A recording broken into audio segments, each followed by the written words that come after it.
नमस्कार दोस्तों, मेरा नाम दीपाली है। मैं ब्लेसिंग टीम भुवनेश्वर से हूँ। अब तक मैंने आपको लेखक व्लादिमीर मिग्रे और उनकी रचना अनास्थीसिया के बारे में छोटी सी जानकारी दी थी। उनकी इस रचना के अंतर्गत उनकी किताब की कहानी का पहला भाग है द रिंगिंग सिडार, जो कि थोड़ी बड़ी है, इसलिए मैंने उसको छोटे छोटे खंड में परिवर्तित कर दिया है। तो आइए दोस्तों, द रिंगिंग सिडार सीरीज खंड भाग 1 का पहला भाग हम जानते हैं।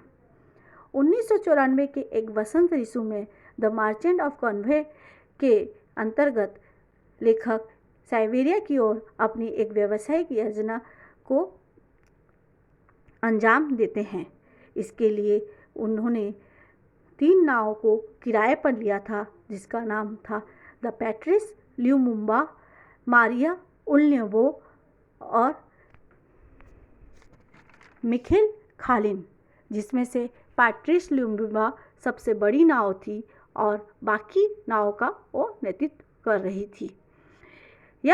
इस व्यावसायिक यात्रा का प्रारंभ शहर नोव्सिबर्ग से होते हुए रिवर ओब और सारखंड से वापसी इस योजना का व्यवसाय का योजना था। इस व्यवसाय का मुख्य योजना था पश्चिम साइबेरिया के 3500 किलोमीटर के बड़े शहरों के साथ साथ छोटे छोटे शहरों के स्थानीय लोगों की रोजमर्रा की ज़रूरतों को पूरा करना। वह उनसे इस तरह का व्यवसाय करना चाहते थे कि आगे जाके उनके साथ लेन देन का एक व्यापारिक संबंध स्थापित हो सके। इसलिए लेखक दिन में तो व्यवसाय करते थे और रात में यात्रा करते थे। लेखक का काफिला ज़्यादा से ज़्यादा गर्मियों के मौसम में व्यवसाय करना चाहता था, क्योंकि गर्मियों का मौसम अनुकूल होता था व्यवसाय के लिए। रात को यात्रा करने के समय मौसम उनके पक्ष में ना हो तो नेतृत्व करने वाला नाव पास के ही घाट में रुकता था और वहाँ के स्थानीय नौजवानों के लिए मनोरंजन के लिए समारोह का आयोजन करता था, जिसे हाउस ऑफ कल्चर के नाम से जाना जाता था। दोस्तों, उन दिनों यूनियन सोवियत में लड़ाई की वजह से साइबेरिया की संस्कृति गुम होती जा रही थी, इसलिए यह समारोह सहायक होता था उनकी संस्कृति को उभारने में। लेखक आगे बताते हैं, कभी कभी उन्हें 24 घंटे तक यात्रा करनी पड़ती थी, क्योंकि उन्हें दूर दूर तक कोई आबादी वाली जगह नहीं मिलती थी। उन्हें सिर्फ टाइगा के जंगल मिलते थे। दोस्तों, टाइगा एक रशियन नेम है जो कि घने जंगलों को कहा जाता है, जो कि साइबेरिया और पश्चिम कनाडा में दूर दूर तक फैले हुए हैं। लेखक आगे बताते हैं, उन्हें इस बात का बिल्कुल भी अंदाज़ा नहीं था कि कोई रहस्य इन घने जंगलों में बेसब्री से उनका इंतज़ार कर रहा है, जो कि उनकी पूरी ज़िंदगी को ही बदल देगा। लेखक बताते हैं, एक दिन लेखक जब नोव्सिबर्ग से वापस लौट रहे थे, एक छोटे से गांव में रुके, जो कि बहुत ही कम आबादी वाला था और वहाँ 30-40 किलोमीटर तक दूर तक दूसरा कोई भी शहर नहीं था।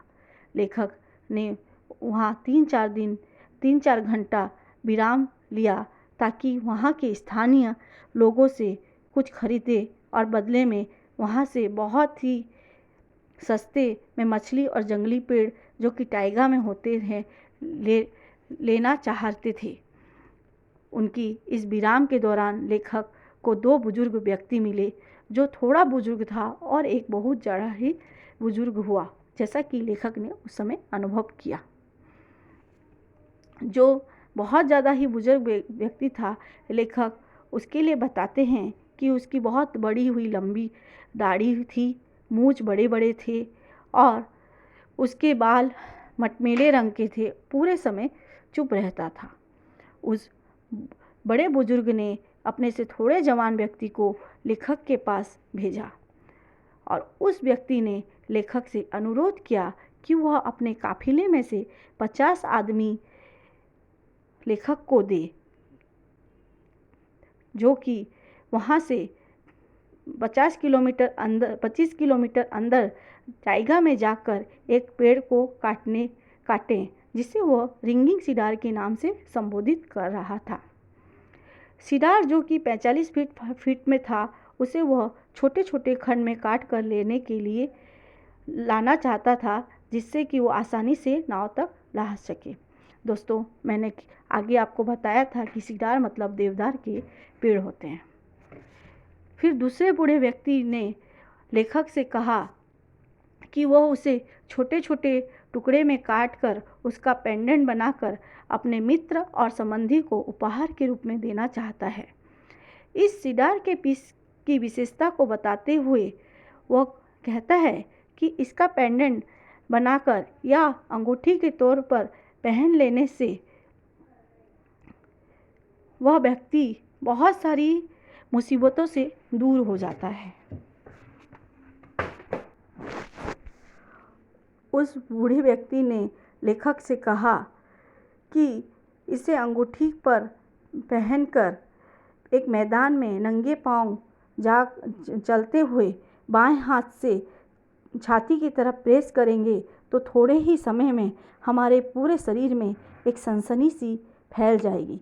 समय समय पर जब हम इस पेंडेंट को अपने अंगूठे से रगड़ेंगे, अपने शरीर की तरह चेहरा करके और हाथ को विपरीत दिशा में रखेंगे चेहरे से, तो 3 महीने के अंदर अंदर इस सिडार की धारण करने वाला आदमी या उसका मालिक अपने अंदर एक महत्वपूर्ण बदलाव को महसूस करेगा।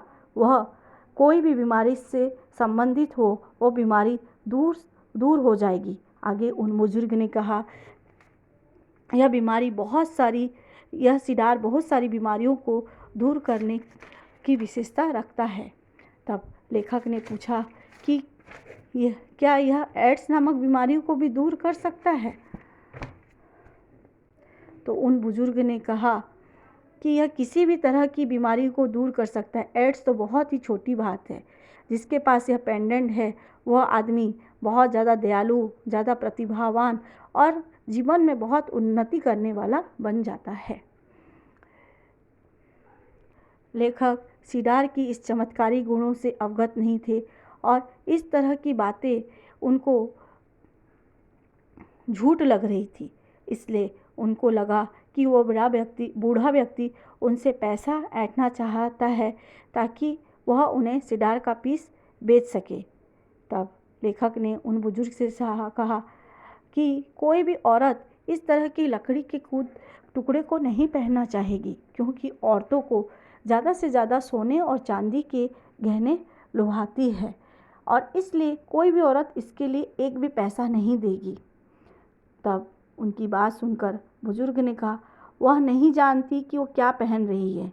सोना तो एक धूल का कण है और सिडार की तुलना उससे दूर दूर तक नहीं की जा सकती। और मैं उसके बदले में तुमसे कुछ पैसा भी नहीं चाहता, बल्कि मैं इस सिडार के पीस के साथ साथ तुम्हें मशरूम भी दूंगा। लेखक उनकी उम्र का लिहाज करते हुए उनसे किसी तरह की विवाद नहीं करना चाहते थे, इसलिए उन्होंने कहा, इसे कोई पसंद तभी करेगा जब कोई शिल्पकार इसे अच्छी तरह से बनाएगा।